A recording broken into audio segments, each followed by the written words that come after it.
Hi, I'm Caitlin and welcome to Kate Makes, the channel where I make things, primarily my dream Pinterest wardrobe, come to life. So if you like sewing, if you like DIY, if you like watching people create things like I do, then you're in the right place. So stick around and see what I'm making today.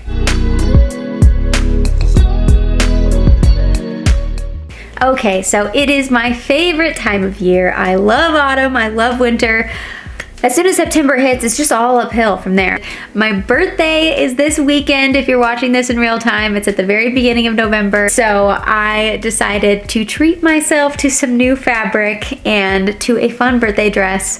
Just something that's gonna make me feel special and cute on my birthday. I want something that's going to be versatile that I'll definitely wear over and over again, but that will still make me feel very special on my birthday. So that's the theme for today. Let's get into the fabric and the design and the making of it and all of the things. So when I had this idea a few days ago, I decided to go through my fabric stash, and this is something that I had already noticed, but I have no fall and winter fabrics. I have primarily sewn for spring and summer, and all my fabrics are lightweight or very brightly colored, which is a lot of fun, but it's not what I want to be wearing right now. I really want to be wearing like earth tones and muted colors. That is not what is in my stash right now. So I decided to treat myself to some fabric. So I got 3 new fabrics. I think I have decided which one I want to do for my birthday, but when I purchased them, I was still torn on which one I would actually do first. So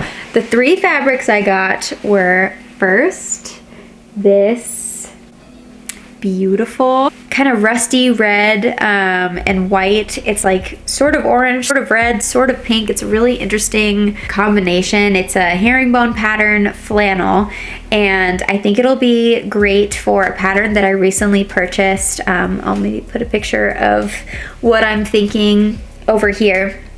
But if you watched my last video, if you haven't, go check it out. I'll try to put a card here. But I did just the skirt from this pattern. I did a little black mini skirt, but the pattern itself comes with a very cute dress that has like a little, almost like a collar detail, but not really, just a very interesting but cute fitted dress. And the one that they showed it in is kind of similar. It was a very like flannelly looking heathered cream or gray. And it just looked super cozy and cute and great to wear on its own, or like layered with a turtleneck, or, you know, I felt like you could do a lot of things with it actually. So I think that this will be perfect for that. I think that'll be super cute. I was considering maybe doing that for my birthday, but I think I'm going to go another way. So that's the first one. The second one is this beautiful brown fabric. I made a brown confetti frock a while ago. If you haven't watched that video, go check that one out. That is probably my most worn make. I love that dress. It is basically a pretend to be a princess dress, but I wear it casually. I wear it everywhere, even if it's not always appropriate, because it's so comfortable. I love the fit. I love Lydia and Naomi's patterns in general. They always fit me great. Anyway, I basically discovered through that dress that I love wearing the color brown. I say this as I'm wearing my one other brown item, my one other brown shirt. I've recently realized that I have like no brown in my wardrobe, and it's a very flattering color on me, and it's really wearable in all seasons, and it's just great. So I knew I wanted to get some brown fabric, a long-winded way of saying that. This is a suiting fabric. It was on sale. I think it's probably like a polyester blend. I like to stick to natural fibers when I can, but I was in a hurry and I was really just going off of like the look, the color, the feel, and I didn't spend a lot of time, you know, looking at the exact content of it. But I think that this will be great for a dress. It could also be really cute for a cord set. I'm not sure which way I'll go with that yet. I think I should do a cord set since I already have a brown dress, but either way, I'm definitely going to do this less princess, a little more modern. I want to do something a little bit more chic, something that I can wear for work, for casual, for everyday, just something a little more versatile, but in that same color palette that I loved. So that's the second one. The third fabric that I got is the one that I'm going to be using today for my birthday dress. I got this beautiful green. This is also a suiting fabric. The texture of it, the way that it looks, really looks like a linen. Again, I was in a hurry, so I really didn't look at what the actual fabric content is, but it's really substantial. It's very, if you can tell, like when I scrunch it, it's a very thick material. It's definitely for something more structured. And I think it'll work for what I have in mind. But I think that this color is really flattering. I think that this is, you know, one of those colors that, again, it works for every season. It's going to get a lot of wear. I had a few dresses pinned on my Pinterest and saved on my Instagram that are like this exact shade of green. So it just seemed perfect, and I wanted something that was going to make me feel special, but that was still going to get a lot of use for my birthday. So I think that this really suits the bill. Hopefully what we end up with is something that looks designer, that looks expensive, that looks, you know, special for a birthday, but that, you know, wasn't actually any of those things. So come along with me as I turn this little scrap of fabric into something fabulous, something exciting for my birthday, we hope. Let's go. Okay, so I'm quickly going to show you my process of how I keep everything organized. So I use Millinote. I have boards for a lot of different things. For sewing, I have every pattern that I own on this document where I can see everything. Basically, I put a picture of whatever the pattern is, and then I have a little note section where I put notes of if I've used it before, what size I used, you know, how I used it, what tweaks I made, if any, how difficult it was, like how long it took me to build each one. So I find this super helpful in trying to plan my makes. I'll talk about it more in depth maybe in another video. But yeah, so this is what I do. I just spent a long time mulling over which thing to use. I just thought it might be helpful to show you what my process is of trying to decide how to make a new piece of clothing, a dress or whatever, and how I kind of visualize all my different patterns and how I can hack them together, or you know, just kind of easily see what I have to work with. And so that way I'm not tempted to buy more patterns than I need, or, you know, forget what I have or anything like that. So to decide which dress I wanted to make, I went on my Pinterest boards. I looked at, you know, things I've been saving, things that I love. It helps me kind of condense all my mini ideas into like what I really, really like, and not just what, you know, my latest fancy is. So I did that a little bit, and then I looked at my patterns on my Millinote sheet just to see what I already have that I can work with, that I can mix and match, or, you know, if there's one that will really suit it, just to kind of help me decide what the plan is going to be. I usually do a little bit of sketching. I did some earlier, so this is less, and obviously these are not professional sketches. Also, how cute is this little notebook? In true fall spirit, I have the Hocus Pocus one, which says, "Oh, look into the glorious morning." Makes me sick, which I love. Makes me smile every time I open it. But anyway, so I did this sad little sketch here, if it helps you visualize what I'm saying.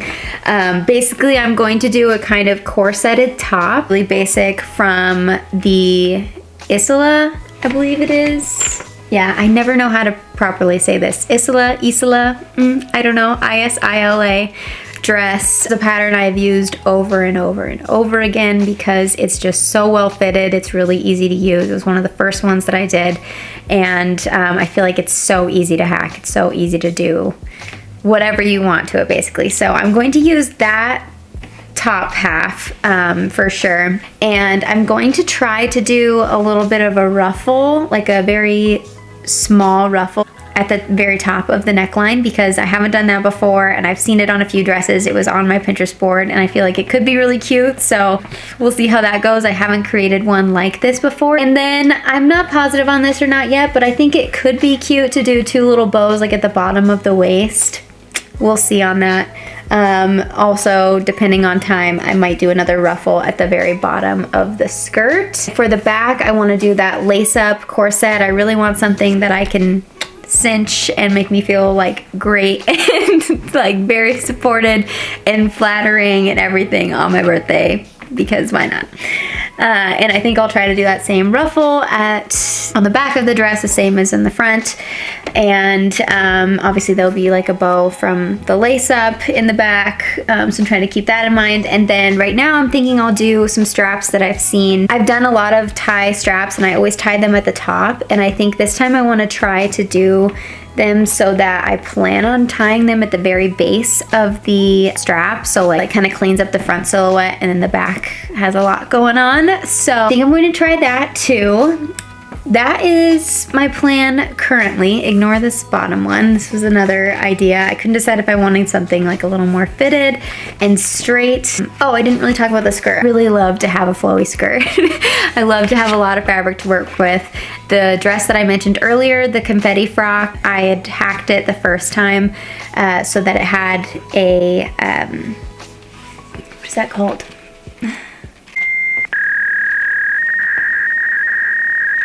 Gathered.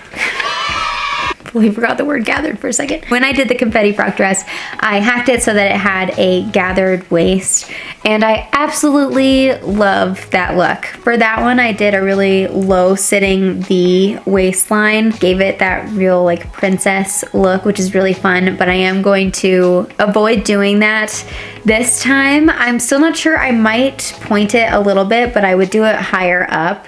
I think when it sits low, it looks more medieval, which is fun and really fit what I was going for in that dress, but I'm going to avoid that on this one. I want it to be a little bit more classic with some fun touches. So either way, it's going to hit right at the smallest point in my waist, and then it'll be gathered skirt from then on. So for the gathered skirt, I'll probably just use like a formula, whatever my waist circumference is, times like 3 or something, I think it usually is, so that it has quite a bit of gathers, but also keeping in mind that this is a very thick fabric. It's going to be hard to gather for one thing and not have the threads snap. When I've worked with thick fabric like this before, that was the struggle with gathering. I don't have a gathering foot right now, so that's kind of the only way I know how to do it. So wish me luck. In short, my plan is to do a fitted princess seam top, ruffles at the top and the back. I'm going to do lace up corset style so that I can cinch it, and I'm going to have the gathered skirt. It's going to be T-length. I'm going to do tie straps and anything else that sounds fun as I go, but I think that's pretty much it. I am going to need some interfacing for this, perhaps some boning also. I'm not sure yet, but yeah, I'm excited to see how this turns out. I hope it goes well. Wish me luck. Okay, let's go. Okay, so I'm going to start laying out all my pattern pieces onto my fabric. So before I did that, I wanted to make sure I had my skirt figured out. So if you also want to know how to do a gathered skirt, basically take your waist measurement wherever you want it to start. So I did it at the smallest part of my waist. Take that number and then multiply it. The formula that I've used before is you multiply it by 1.5 if you want a very minimally gathered skirt. You multiply it by 2 if you want average gathering, and then you multiply it by 3 for abundant gathering. So I usually multiply by 3. When I did my last gathered skirt with the confetti frock, I did times 3, and I really loved how it turned out. So I think I am going to do times 3 again. For me, I did 26 times 3, which got me 78, and then so that I can cut out a front and back panel, and this way I can add pockets as well, because it's really easy to put pockets into a side seam. I'm going to divide it by 2, so that means I'll need 39 inches wide for the front and back, and then I just need to figure out how long I want that to be, and to do that I just need to measure from that same place that I took the waist measurement, you know, the smallest part of my waist, to wherever I want it to fall. And so since I want it to be kind of T-length, I'll probably stand up, drop my measuring tape, and put it around, you know, like just past my knee, basically, is what I'm thinking. And take that measurement, and that's what I'll cut out of my fabric. So I'm going to go ahead and get my fabric out, lay all these pattern pieces on, make sure that I have enough fabric, see if I need to adjust my plan based on how much fabric I have, because I'm not buying more fabric. I'm working with what I have, so hopefully this all fits onto 3 yards.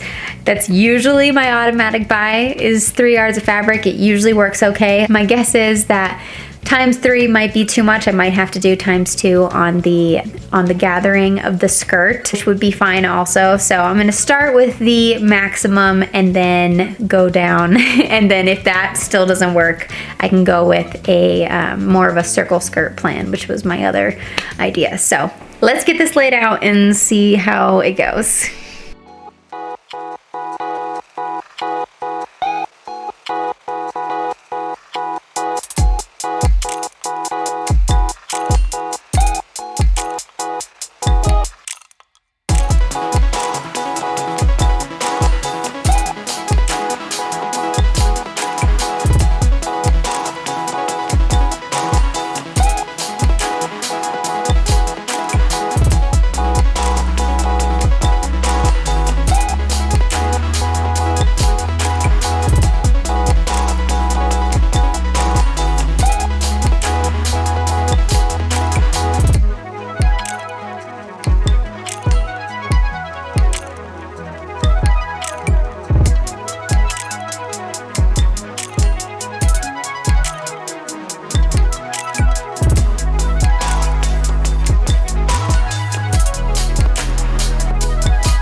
Alright, future editing Caitlin here.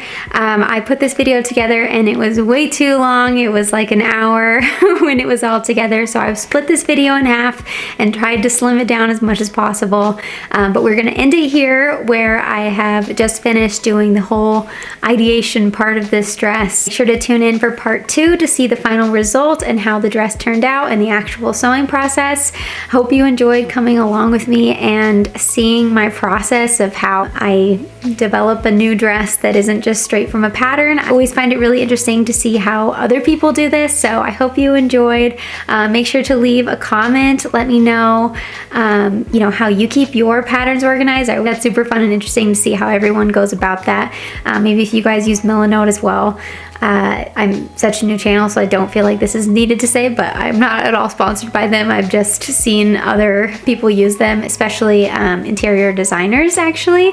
I think it's great for sewing and keeping all that stuff organized. So let me know if it's maybe something that you'll try, if this inspired you, or if you have another system that's great that I should know about. Yeah, any other thoughts you have before watching part 2, comment them down below. I'd love to chat with you. And yeah, looking forward to showing you the final result of this dress and bringing you along on the actual sewing process. So I hope you have a wonderful, wonderful day, and I will talk to you soon. Bye.